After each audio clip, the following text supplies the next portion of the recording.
Hi family member, welcome to a new day and a new video. And how are you doing? Today we're going to be working on this words conversion. And if you're seeing us for the first time, so welcome to another video. Right here we learn how to read, write and speak. And if you sound interested like what you're interested in, then definitely you join this family simply by subscribing. And when you do, don't forget to turn on your notification bell, because in that way you get notified whenever I post a new video.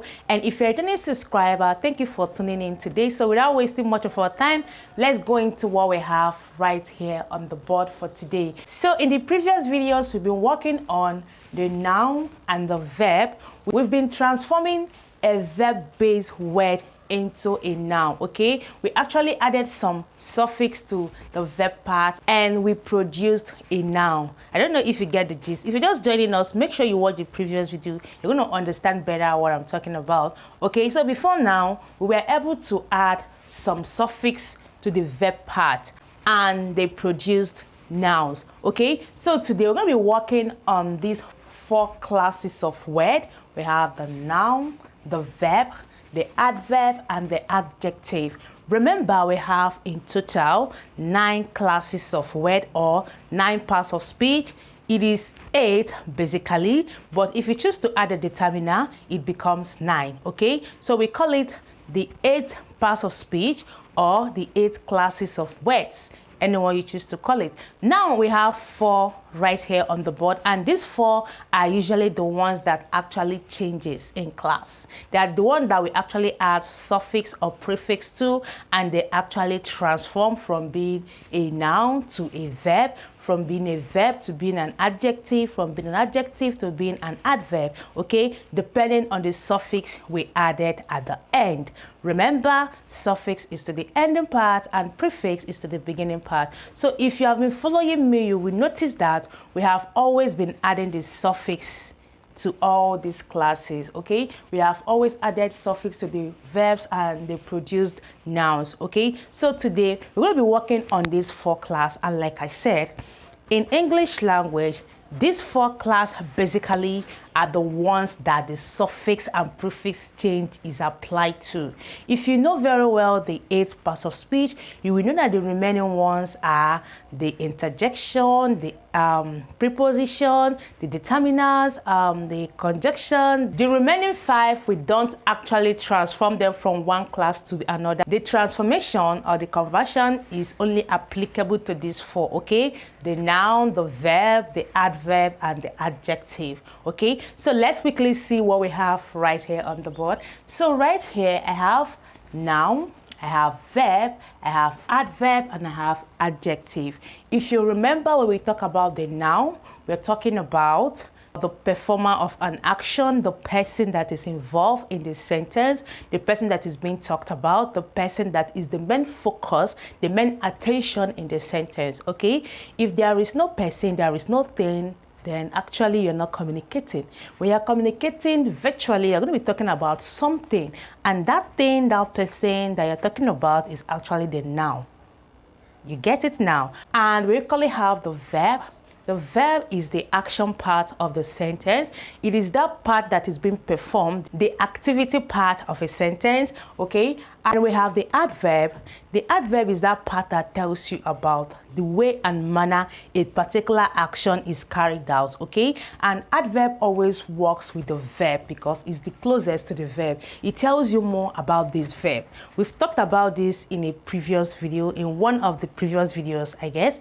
And if you're just joining me, try watching our previous video so you get to see what you have missed out on, so you can actually adapt and follow up, okay? So moving on, the verb here is that action part, the performing part of the sentence. I am going to school. I am going to school. Without the going right there, you won't know what I'm saying. Yes, if I say I am to school, you don't know if I'm going to school, if I'm coming back from school, if I'm running to school, if I'm walking to school. It is only when I say I am going to school that you're going to know what I'm actually talking about, okay? So that is what this verb does. The verb tells us about the action that is being performed in a sentence. When you say I am a market, that person probably will think maybe you are confused or maybe like you're losing it, okay? But when you say I am going to the market or I am coming from the market, it is well understood, like it is well explanatory. Anyone could easily understand that, okay? So the verb part of a sentence is very, very important. If you have to communicate effectively, if you have to deliver the right message, if you have to send the right information, you have to master the right and proper usage of the verb, okay? You can omit every other thing right here on the board, but certainly not the verb. I've said that before now. You can omit a noun, you can leave this because we have what we call phrase, okay? You can escape this, but certainly not the verb. If you leave the verb, then what are you trying to communicate about? Because it's all about activity, okay? Before you talk about something actually happened, and that happened is what you want to talk about. So if you omit what happened, then you are actually not communicating. Okay, so let's progress. We move to the adverb. The adverb is just there to tell you the way and manner how this verb was performed, okay? If this is impress, okay, he did that impressively.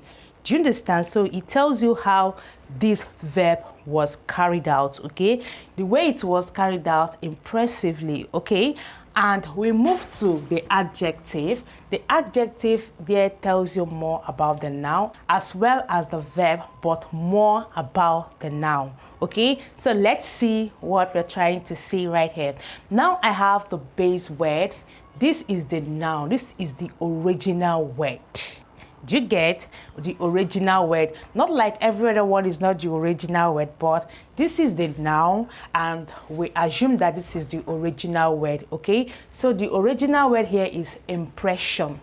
Remember, before now, I told you that there's certain suffix you could add to a verb and they will become nouns. That is what we have here. We made mention of the shone, ends, okay, next.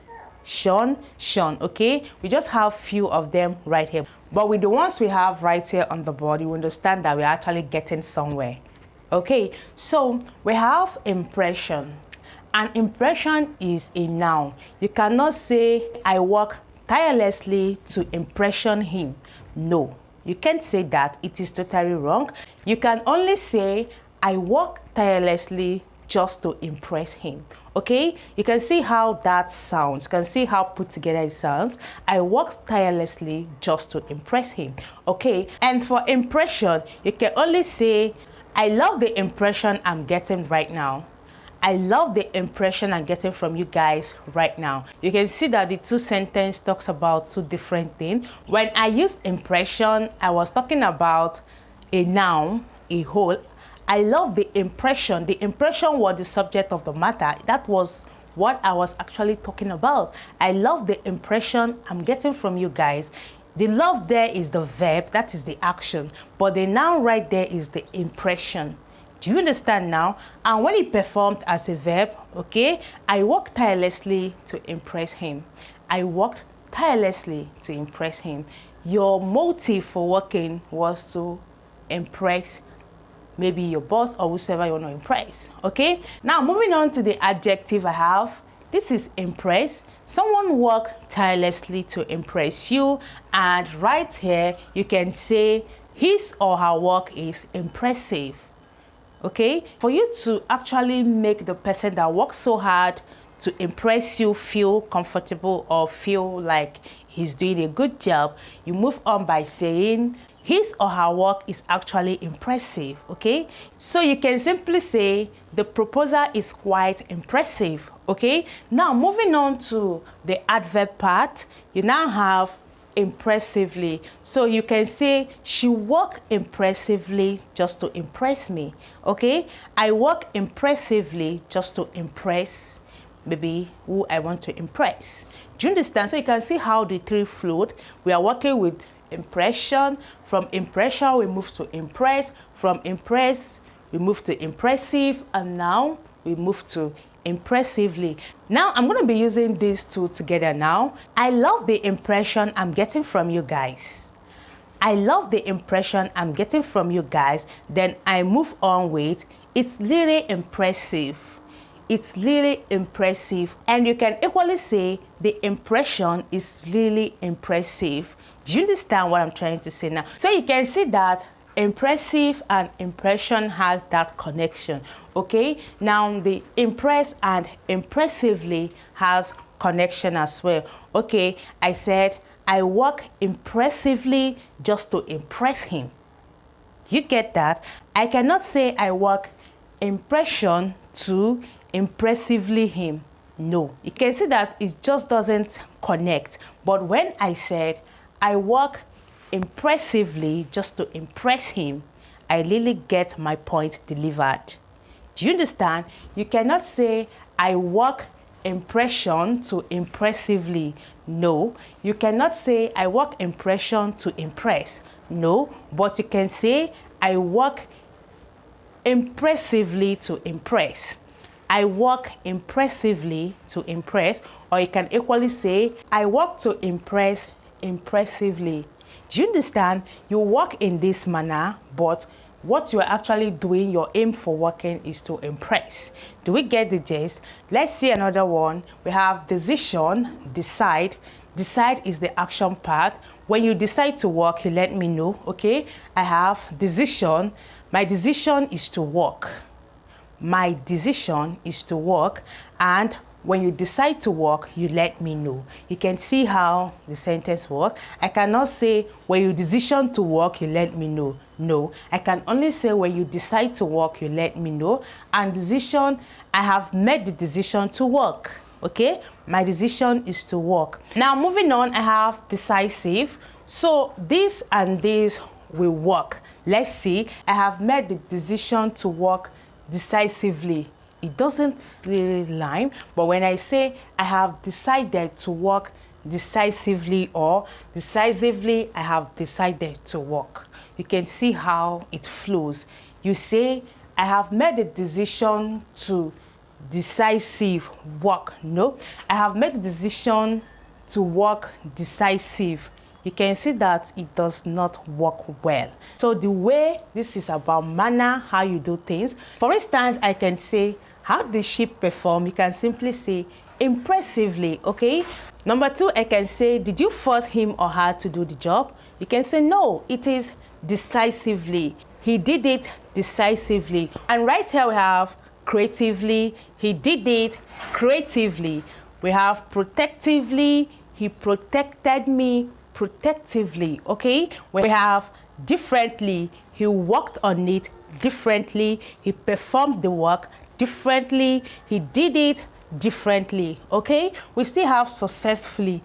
He did the job successfully. He wrote the examination successfully. We equally have actively. He was actively involved. Okay, we have collectively. He did it collectively. He did the sorting collectively. He did the accounting collectively. Okay, so in conclusion, I believe you actually understood today's lesson. Did you find any part challenging? Let me know about it in the comment section. Keep staying safe. See you in the next class, and bye for now.